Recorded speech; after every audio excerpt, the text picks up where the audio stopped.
देखिए आज की बड़ी खबर में दिखा रहा हूँ। देखिए रवि जी जो है यहाँ पहुँच चुके हैं। इंस्टाग्राम से इनको प्यार हुआ था और आज जो है शिवनंदन भारती सर के ऑफिस में आ रहे।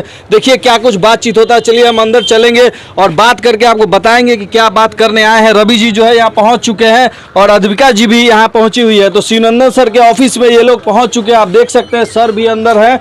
आइए हम दिखाने का प्रयास करते हैं। देखिए सर भी अंदर है। सर यहाँ बैठे हुए आप देख सकते हैं। सर ये लोग आज आप लोग आपसे मिलने आए हैं। सर क्या कहेंगे?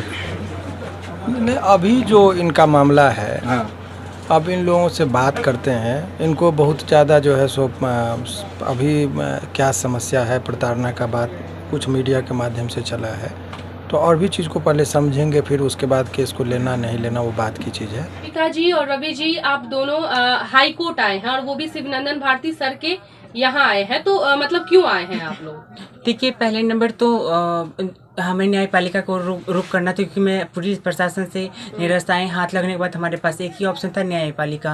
हमने न्यायपालिका का दरवाज़ा खटखटाया और इनका नाम तो बिहार के जाने माने लॉयर्स में इनका नाम आता है। तो मुझे कहीं ना कहीं ये उम्मीद है कि ये मुझे आगे मेरे साथ कानूनी कार्रवाई में साथ दे के एक हमें नई मंजिल तक पहुँचा सकते हैं, जिसकी हमें आज बहुत ज़रूरत है, क्योंकि हमें प्रशासन से बहुत ज़्यादा निराशाएँ हाथ लगी हैं।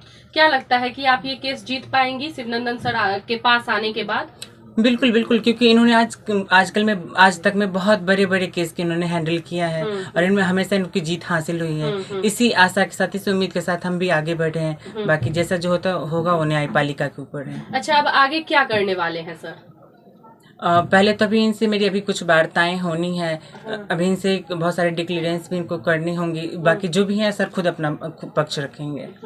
सर क्या लगता है ये कि ऐसा केस आपके पास पहली बार आया है, इस केस को सर आप कैसे देख रहे हैं? देखिए, अभी तक एक दो बातें मैं क्लियर कर दूं। इनको किसी ने कहा मेरे बारे में, तो ये लोग आए हैं, तो समाज से मुख्य धारा में जोड़ने में जो हमारी भूमिका होती है ये एक प्रश्न चिन्ह है। लेकिन अभी तक मैं कोई भी केस लेता हूं तो बहुत सोच विचार कर और समझ कर लेता हूं। तो एक समय की जो मांग है, अब हर जगह परिवर्तन होती है। राजा राम मोहन राय जो थे, सती प्रथा का अंत किया था, उस टाइम में भी उनकी बड़ी आलोचना हुई थी। ईश्वर चंद्र विद्यासागर ने विधवा विवाह का प्रमोशन किया था। उस टाइम में अपने इकलौते पुत्र का विधवा से शादी करवाया था। तो उस टाइम में भी सामाजिक रूप पर आज भले ही उनकी बात को जस्टिफाई किया जा रहा है, लेकिन उस टाइम में के जो समाज थे उन्होंने बड़ी आलोचना की थी।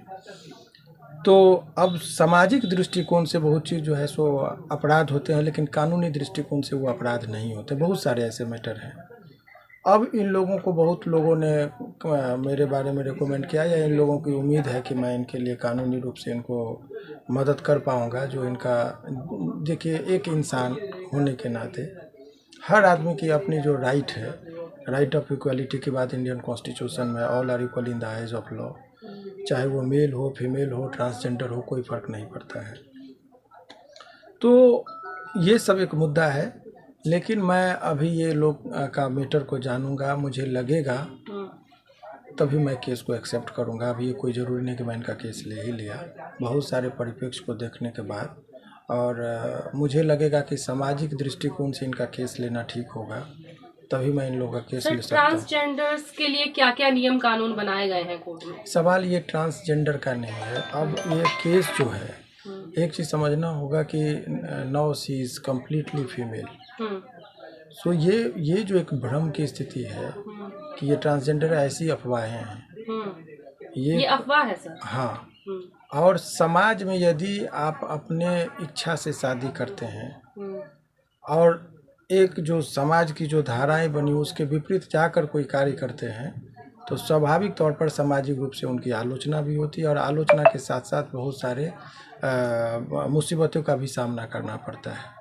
तो इन लोगों का अपना व्यक्तिगत स्वेच्छा से इन्होंने शादी किया और शादी कर लेने के बाद जो सामान्यतः होता है कि प्रेम विवाह में माता पिता, समाज इत्यादि की आलोचनाओं का सामना करना पड़ता है, संघर्ष करना पड़ता है। तो ये एक मामला, और ये एक बहुत ही चर्चित मामला रहा है। पूरे देश में इस तरह की वारदात बहुत कम ही होती है जो इन लोगों का कहानी है। तो केस की इंटरनल स्ट्रेटजी पर अभी कैमरा पर डिस्कस करना उचित नहीं होगा। जो भी चीज़ होगा हम लोग देखेंगे। और जो सामाजिक दृष्टिकोण से उचित होगा वही मैं केस लेता हूँ।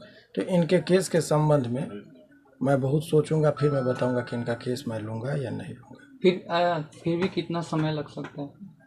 अभी तो ये हम लोगों का डिस्कशन, उनका मैंने विनम्रतापूर्वक कहा कि हर केस को मैं हाँ नहीं कहता हूँ। तो इन लोगों का जो भी मामला है तो हम सोचेंगे और फिर हम सर लोग इस अगर ये केस सर आप लेते हैं तो आपकी भी बहुत ज्यादा आलोचना होगी, तो क्या लगता है? आलोचना, देखिए वकील जो होता है वो जज और अपजज से ऊपर उठ के सोचता है। तो वो हमको ये नहीं देखना, मेरा अंतरात्मा कह दिया कि सी इज राइट तो मैं केस को ले लेता हूँ। तो मुझे क्या करना है बहुत परिप्रेक्ष्य में वो बात का है, लेकिन किसी के साथ इनजस्टिस यदि होगा तो भी देखना उचित नहीं है। केवल इसलिए आप कोई मेल है, कोई फीमेल है, कोई गोरा है, कोई काला है, कोई किसी जाति में जन्म लेता है, कोई किसी जाति में, इसमें आपकी भूमिका मेरी भूमिका नहीं, तो ईश्वर का दिया हुआ चीज़ होता है। और केवल इसलिए कि उनके साथ कुछ प्रॉब्लम है इसीलिए समाज में एक्सेप्टेबिलिटी नहीं हो रही है, आलोचना का सामना, प्रताड़ित किया जा रहा हो, तो ये अन्याय है। तो यदि ये मुझे लगेगा कि इनके केस में मुझे यदि कानूनी रूप से कोई मदद करने से इनको राहत होगी और मुझे लगेगा कि मैं इनको दे सकता हूं, तो मैं सोच विचार कर इनको बताऊंगा। अभी फ़िलहाल ये आए हैं, मैं सारे मैटर को समझूंगा, फिर आगे मैं बताऊंगा कि क्या मैं करने वाला हूँ। मैडम अभी जो प्रताड़ित हो रही है किस किस चीज़ों को फेस कर रही है? इनके रवि जी के घर वाले से या? देखिए जिस जिस टाइप की हमें प्रताड़ना झेलनी पड़ी है, मैं ऑलरेडी बहुत सारे मीडिया में आई हूँ, मैं सारी प्रताड़नाएं के बारे में मैं बताई हूँ कि जिस टाइप से सिर्फ मेरी जेंडर पे उंगली उठा के मुझे प्रताड़ित की जा रही है, जो कि बहुत ही निंदनीय बात है कि आज हम इतने मॉडर्न हो गए, मॉडर्न सोसाइटी में रहते हैं, यूरोपियन कल्चर को एडॉप्ट करते हैं, उसके बाद भी हम किसी को जेंडर को लेके या कलर को लेके प्रताड़ित करते हैं, तो बहुत ही निंदनीय बात है। तो मैं इस पर आगे भी अब कोई टिप्पणी अभी नहीं करना चाहूँगी। तो अब ये न्यायपालिका का मामला है, जो न्यायपालिका का न्याय होगा वो हम सर्वोपरि होगा, उस पर हमको भी जस्टिफिकेशन देना नहीं चाहेंगे। चलिए बहुत बहुत धन्यवाद। चलिए फिर बहुत सारे सवाल